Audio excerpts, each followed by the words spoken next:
I'll be speaking a thing or two about the comics from my part of the country, that is Bengal. Each part of the world has its own comic tradition. In Bengal, if we exclude the narrative tradition of the Patachitras, which are hand-painted scrolls unfolding sequences of illustrations by village artists, work on sequential narratives in print began sometime in the early 20th century. Bashanta, which had a runtime of almost a year, worked within the caricaturing and lampooning conventions set by the 19th century British magazine Punch. But it was not until 1921 that Bengal got its first comic strip. Drawn by Shukhalata Rao, the comics was titled As You Sow, So You Reap, the tale of a bumbling boy and his teacher. It appeared in Sandesh, a popular children's magazine. Shukumar Rai, another budding talent in the family, who was to become immensely popular later, drew sequential pictures as well. He composed a rhyme for a caption.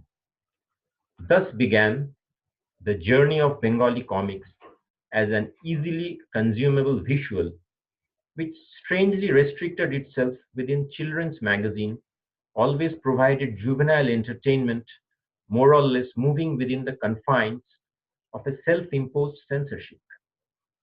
The initial years saw Bengali comics bearing a heavy imprint of influence from their Western counterparts.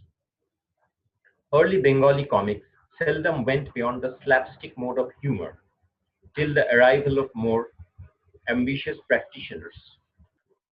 Profulla Chandra Lahiri, the well-known editorial cartoonist of Bengal, produced brilliant gags. At the same time, he did comic biographies of Bengal icons like Netaji Subhash Chandra Bose and Ashutosh Mukherjee. Meanwhile, Bengali funnies were churned out regularly, and it was, again, by and large, slapstick.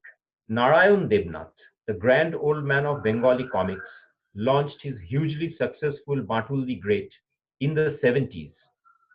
The heroics of the broad-chested, invulnerable Batul acted as a moral booster for the Bengalis in the wake of the Bangladesh Liberation War, 1971.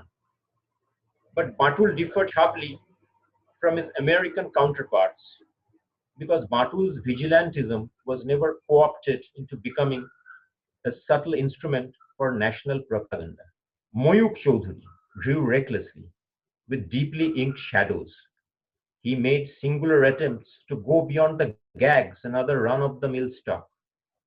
His panels show animals frozen in motion, the snarl of a lion, the flight of wild horses. He even brought in the wolverine in one of his works, an interesting example in early Bengali sci-fi. Adventures of Shadashiv, a photorealistic comics based on a popular historical fiction by Sharadindu Bandopadhyay, appeared in Anandamela, the most popular children's magazine in the late 70s. It has since remained a hallmark of excellence in Bengali comics. So we see Bengali comics has traveled a long way, and it has covered nearly everything from funnies to superheroes to sci-fi to uh, biographies and avant-garde.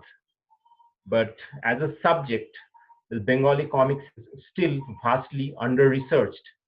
So we need to explore a bit more, and we need to research a bit more, and maybe a book or two would be do justice to uh, to grasp the many lives of the Bengali graphic narrative.